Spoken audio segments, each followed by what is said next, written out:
Rasulullah, Rasulullah, Rasulullah.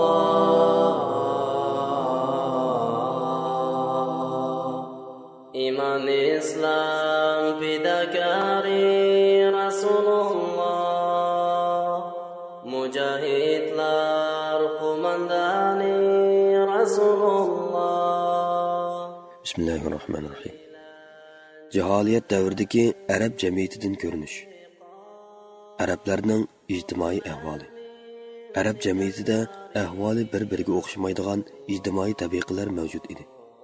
Oqso'nglar tabiqasidagi erlarning oiladagi o'rni nihoyat ustun bo'lib qolmay, hatto bu tabiqaning xotin-qizlarimi to'liq tanlash erkinligi va so'z erkinligiga ega edi. Bu tabiqaning xotin-qizlari qattiq hurmatlanadi va ularning iffat-nomusi uchun qilishlar shiltilab, qonlar to'kiladi.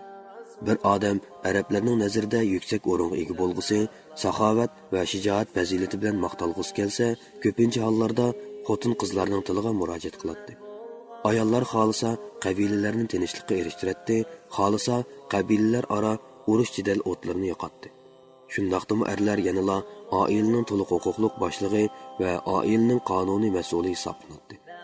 Er-xotinlik munosabat odatda oila boshlig'ining qo'shilishi bilan to'y marosimi o'tkazilgandan keyin kuchga ega bo'ladi.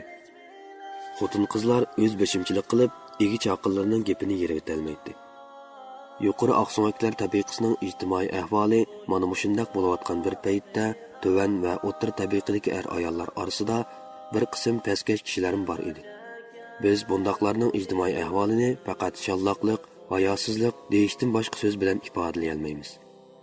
İmam Abu Davud Aisha radhiyallohu anhadan rivoyat qilib bir hadisda mundaq degan: Jaholiyatning nikoh ishlari 4 turlik bo'lib, uning birisi kishilar bugungi kunda amal qilib kelayotgan nikohlanish qoidasi shu edi. Ya'ni er taraf ayol tarafga xaridorlik qilib elchi yo'llash, to'yliq mahar berish, ondan keyin to'ylashish.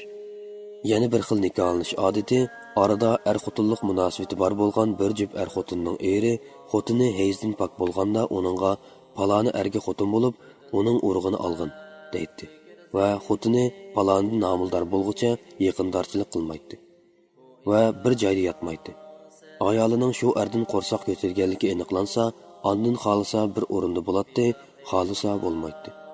Ular buni balasining sortliq tug'ilishini orzu qilib shunday qiladi. Shunga bu nikohi istibzo, ya'ni urug' elish nikohi deb ataladi. Uchinchi bir xili bir qancha er jam bo'lib, birli vaqtda bir xotin bilan birga bo'ladi. Bu xotin qo'rsoq ko'tarib tuqqandan keyin bir qancha kunni o'tkazib o'tib, shu erlarning hammasiga odam avatib yig'atdi. Hech qaysisining kelmaslikka haddi emas edi. Ular jam bo'lgandan keyin ayol o'zi rozi bo'ladigan birisining nomini atab, "Mana qilgan ishinglar hammanglarga ayon. Men tug'dim. Paloni, bala seninki" deydi. Shuning bilan bala shu erga mansub bo'ladi. To'rtinchi bir xili nurg'un kishilar to'plashib bir xotin bilan birga bo'ladi. U xotinmi qarshilik bildirmaydi. Bular asosan fohish xotinlar bo'lib, ular erlarning tepib kelishiga qulay bo'lsin uchun eshik derazalarining ustiga bayroq chiqarib qo'yadi. Bunda xotinlar qo'rsoq ko'tarib to'g'sa, elqi erlar hammasi jam bo'lib, qopiykash chaqiradi. Ondan keyin bu haromdan bo'lgan balani ashu qopiykash faraz qilib bekitgan odamga mansub qiladi va shuning balasi bo'lib qoladi. Allah Muhammad sallallohu alayhi va sallamni payg'ambar qilib avatib, jaholiyat aholisining ashundaq noto'g'ri nikohlanish, shahvat ado qilish qilmishlarini cheklab, bugungi islom dini yo'l qo'ygan adil nikoh tuzumini o'rnatdi degan. Arablarda yana er-xotin munosabatini qilishning bislari va nayzlarning tig'lari o'rnatilgan ahvollar bor edi. Bu asosan qabilalar aro yuz bergan urushlarda g'olib taraf mag'lub tarafning xotin-qizlarini asirga olib, uni xotin qilishdan kelib chiqqan nikoh munosabati bo'lib, bu xotinlardan dunyoga kelgan bolalarning peshonasidan nomus sedisi umr voyat saqlamaydi. Hammaga ma'lumki, arablar jaholiyat davrida ko'p xotinlik bo'lishda cheklamaga uchirmaydi. Shunga ularda bir hamshira och-singillarni bir nikohda jamlaydigan ishlarmi bor edi. Otasi nikohga elib qo'yayotgan yoki otasidan tul qolgan o'gay onalarni uyalmasdan xotin qiladi. Erlardagi taloq, ayrilish huquqimi cheklamaga uchirmaydi. Qisqasi, zinoxo'rlikdan iborat bu pastkash qiliq har qaysi tabiqalarda umumlashib ketgan edi. Biz bu fohishvozlik va pastkash qiliqlardan saskindigan ayrim tegi pokiz ayollardan boshqa hech qaysisi bir tabiqa va bir sinfni bu razillikka tushib qolmagan deb istisno qila olmaymiz. Har holda hur ayollarning ahvoli dedaklarnikidan ko'p yaxshi edi. Fohish ayollarning mutlaq ko'p qismi asosiy jihatdan dedaklar bo'lib, oshkorlanishicha jaholiyat aholisining ko'p sondikilari bu fohish qiliqlarga chetilib qolishni nomus his qilmaydi ekan. Imom Abu Davud Amri ibn Shuaybdan u dadisidan, u bovisidan naql qilib aytdiki, bir odam: "Ey Rasululloh, baloni mening balam. Men uning onasi bilan burun jaholiyat vaqtida birga bo'lgan edim." deganda payg'ambar alayhissalom islomda jaholiyat davosi oqmaydi. Jaholiyat davri ketdi. Bala to'shak egisining, zinaxo'r tosh kesak qilinadi deb javob bergan. Sa'd ibn Abu Waqqas radhiyallohu anhu bilan Abdi ibn Zami'ning dedikidan bo'lgan o'g'li to'g'risidagi jidal majrosining tafsiloti hammaga ayon.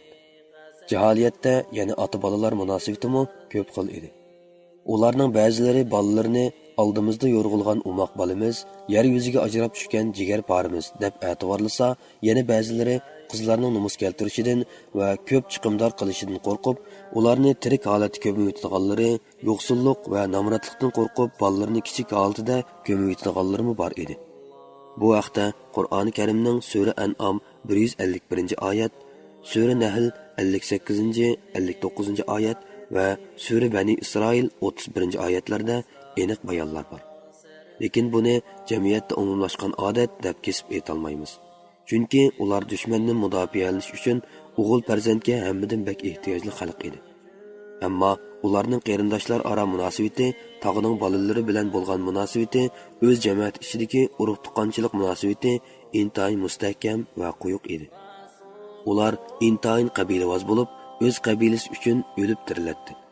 Bir qabila ichida ustunlikni egallagan birlik ruhiga tarafvozlik ruhi qo'shilib, ijtimoiy tartibning asosi urug'doshlik va urug' tuqqanchilik ta'assubiyati ustiga qurilgan edi. Ular qarindishing zolim bo'lsin yoki zulmga uchursin, o'xshashli yordam berishing kerak degan maqol tamsilining ko'rsatmasi bo'yicha ish ko'radi. Islom dini barliq kelgandan keyin bu tamsilning zolimga yordam berish degan uqumini zulm selishdan to'sish deganga o'zgartdi. Ammo tamsilni butunlay yo'qqa chiqarmadi. Huquq mansab raqobati ko'p hollarda bir otaning naslidan ko'payib shoxlagan qabilalar aro urush majroni keltirib chiqaradi. Aviz, Xazraj, Abbas, Zabiyon va Bakri Tag'lib qatorliq qabilalar orasida yuz bergan qonliq to'qinishlar buning jonliq misolidir. Ammo urug'doshlik munosabati bo'lmagan qabilalarning munosabati butunlay uzilgan edi. Ularning asosiy kuchi urushga sarf qilinadi.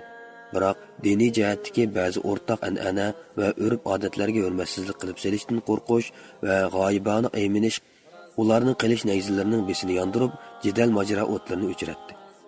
Ba'zida do'stlik o'rnatish, ittifoq tuzish va rayon tavalligi qatorliq omillarmi qarshilashayotgan qabilalarni birlashtirib qo'yadi. Bo'libmi haram oylari ularning hayotini saqlab qolishi va turmushni qamdab olishiga cho'ng fursat yaratib bergan edi. Gapning xulosasi arablarning ijtimoiy ahvoli intayin qaloq, tuvan darajada bo'lib, jaholiyat tumanlari besib ketgan edi. Xurofat uchun maydon keng hozirlangan, bid'at, xurofat va ozg'un fikr qarashlar erkin parvoz qilmoqda. Odamlar hayvon kabi yashaydi. Ayollar mol-matoning o'rnida elib setiladi. Butun bir millat o'rtasidagi o'zaro birlik rishtasi butunlay uzilgan bo'lib, bor deyilgan hukumatlarning barliq asyodi fuqarolarni bo'lib, o'z cho'ntigini to'ldirish yoki qarshi raqiblarga urush qo'zg'ash g'amida tipirlash edi. Arablarning iqtisodiy ahvoli ijtimoiy ahvolidan jiq farqlanmaydi. Biz ularning turmush odatiga nazar soladigan bo'lsak, bu nihoyat aniq oydinlashadi. Alayli tijorat ularning hayotlik lozimatliklariga erishishning birdan-bir yo'li edi. Tijorat safari degan odatda vaziyat muqim, jamiyat tinch bo'lgandila ondan rivoj topadi. Ammo bundaq tinch ittifoq bo'lgan siyosiy vaziyat Arab yarim orolida harom oylarning boshqasida hargiz topilmaydi. Arablarning Ukaz, Zulmajoz va Majinna qatorliq mashhur bozorlari dal mushu oylarda o'tkaziladi. Ammo qo'l hunarvanchilikni olsak, arablar sanoatdan eng yiroq millat edi. Arablarda bor deyilgan sanoatning bor yo'qi faqat qo'l to'qimachilik va teri xurum ashlash va gazolar edi xolos. qo'l hunarvanchilikning ko'p qismi Yaman va Hira aholilarida, shuningdek Shamga yaqin joylardagi xalqlarda topiladi. Orolning ichki qismida faqat dehqonchilik, bog'vanchilik va chorvachilikqa tayinladi. Arab ayollari bo'lsa, yeb egirish bilan shug'ullanadi. Lekin bu ayollar ming jafoda egirib to'qigan yeb matolari harbiy hozirlikqa yetmaydi. Namratlik va och-yalang'ochchilik jamiyatda umumyuzlik baloyi ofatga aylangan edi. İctimai axloq. Jaholiyat arablarida sog'lom aql va pok vijdon ravo ko'rmaydigan nachar va razil ishlarning borligini inkor qilmaymiz. Lekin ularda kishini o'ziga jalb qiladigan, hayron qoldiradigan va ulga elishga arziydigan ajoyib esil axloqlarim bor edi. Birinchi, saxovat. Arablar kengqo'llikda baslashadi va xayr saxovat bilan faxrlanadi. Ularning saxovat bilan maqtanish va saxiylarga madhiya o'qish uchun ijod qilgan she'rlari Arab she'rlarining yerini egallaydi. Ularning bir-birining uyga qahraton so'g'uq va ocharchilik kunlarida ushtumtut bir mehmon tushib qolsa, sohibxonning uyida faqat o'zining va oilasining jon tomir bo'lgan birli tugisi bor bo'lsa, shu an uni saxovat ruhi birli harakatlantiradi-da, u ikkilanmasdan yilqi tugini so'yib mehmonga ziyofat beradi. Ulardagi oliyjanob fazilatlardan biri shuki, ular haddi hisobsiz ig'ir diyat va iqtisodiy yuklarni ustiga olishga rozi ediki, qon to'kilish va bir insonning jonining nohaq zoya bo'lib ketishiga sukut qilib turmaydi. Ular o'zlarining bu ishlari orqali qarshi tarafning amaldor boshliqlariga faxri tafog'ur qilishadi. Ularning sexiy keng qo'lliq xislatlaridan biri ular aroq sharob ichish bilan maqtanadi.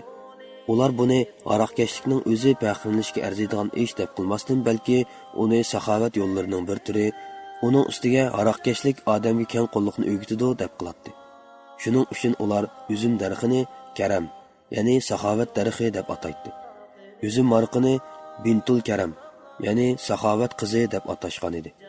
Arablardagi qadimki klassik she'rlar to'plamiga nazar soladigan bo'lsak, maxsus aroqkashlik to'g'risida madhiya va faxrlanish boblarini ko'ramiz. Arablarning saxovat yo'llaridan biri qimorvozlik edi. Ular qimorni saxovat usullaridan bir xil usul deb qaraydi. Chunki ular qimordan olgan foydani yoki taqsimotdan oshqinni butunlay ojiz miskinlarga yegizadi. Shu jihatdan Qur'on Karimning aroq va qimordan foydali taraflarining borligini inkor qilmasdan, balki bu ikkisidagi gunoh foydasiga qaraganda texmi cho'ngdir deb ogohlantirish berayotganligini ko'ramiz. Arablarning eng chong alohidligi ahdiga vafo qilish. Ahdi ularning nazarida ching eslashga tegishli din edi. Ahdiga vafo qilish uchun jon-jigar farzandlarining o'ldirilishi va xonavayron bo'lish qatorliq ig'irchiliklar hech nima emas edi. Buningga Shaybon qabilasining boshlig'i Hani ibn Mas'ud, Simvol ibn Adiya va Hojib ibn Zirorlarning qissalari amaliy misol bo'la oladi. 3. İzzatun nafs, ya'ni o'z-o'zini qadrlash. Zulm sistemlarga tiz bukmaslik va xo'rliqqa bosh egmaslik ruhi. Ulardagi qaram shijoat, qaysar iroda va darhol harakat qilish g'ayrat qatorliqlarni ashu axloqlarning ko'zi deyishga bo'ladi. Chunki ular izo ahonat va xo'rliqning purqi chiqadigan har qanday bir gap so'zni anglasila, qo'llari qilish nayzlarini elib, urush marshini yangratadi va bu yo'lda qanchalik qurbonlarni berishdan parvo qilmaydi. 4. Qiyin ishlarga qadam bosish. Ular shon sharaf keltiradi deb qargan har qanday bir ishga iroda bog'lasa, uni hech narsa to'siy olmaydi. Balki ular xavf xatarga qaramay o'zini ashu ishga ataydi. 5. Halimlik, ya'ni muloyimlik, o'z-o'zini idora qilish va tamkinlik fazilatdir. Ular bu axloqlar bilan maqtansimi, biroq ulardagi qaram shijoat va jangovarlik qaysaron ruhi o'z-o'zini qadrlash ruhini oshirib o'tgan edi. 6. Sahrolik xos soddilik, shahar madaniyatining kirdog'lari va hiylagar nayronvozliklari bilan bulg'anmaslik. Ularning tabiatidagi samimiy, sadoqatmanlik, omonatga vafo qilish va aldamchilik, makkorlikdan nafratlanish qatorliq oliyjanob fazilatlar shu axloqlarning jumlasidandir. Biz bu qimmatlik esil axloqlar Arab yarim orolining butun dunyoga selishtirgandagi muhim jo'grafiyalik joylashish aloyiligi bilan qo'shganda, ularning bosh elchilik yukini va insoniyat millatlarga va insoniyat jamiyatiga rahbarlik qilish vazifasini ustiga olishga tanlanganligining birdan-bir sababi bo'lgan bo'lishi mumkin deyishga haqliqmiz. Chunki bu axloqlarning qismanlari qarmoqqa yomonlikqa elib bordigandek va ig'ir oqibatlarni keltirdigandek ko'rinsimi, lekin u ozroq isloh qilinsila insoniyat jamiyatiga zo'r manfaat elib keladigan bebaho go'rlardir. mana bu islohotni islom dini haqiqiy ravishda elib bordi. Biz buningdan inson ruhidagi yaxshi yomon taraflarga Allohga bog'langan bir e'tiqod yetakchilik qilmasa, u yaxshi taraflarning mu uzil kesil yaxshi bo'la olmay, nisbiy o'zgarishdan xarakter elib kelganligini ko'ra olamiz. Arablardagi asl axloqlar ichida va'daga vafo qilishdan qolsa, eng qimmatlik va foydasi eng zo'r bo'lgani o'z qadr-qimmatini bilish, xatarlik ishlarga jur'at qilish, ko'tarangi ruhli bo'lish vaziyati bo'lsa kerak. Chunki yomon illat va yomon ishlarni cheklash va odil tartib o'rnatish dal mushundoq qat'iy iroda, keskin qaysaron ruh bilan vujudga chiqadi albatta. Arablarning yuqorida biz tilga ilib o'tganimizdan boshqa yana nurg'un go'zal axloq fazilatlari bor. Da'vat yo'li to'silganda kafirlarga qilich bilan urush ochgan Rasululloh.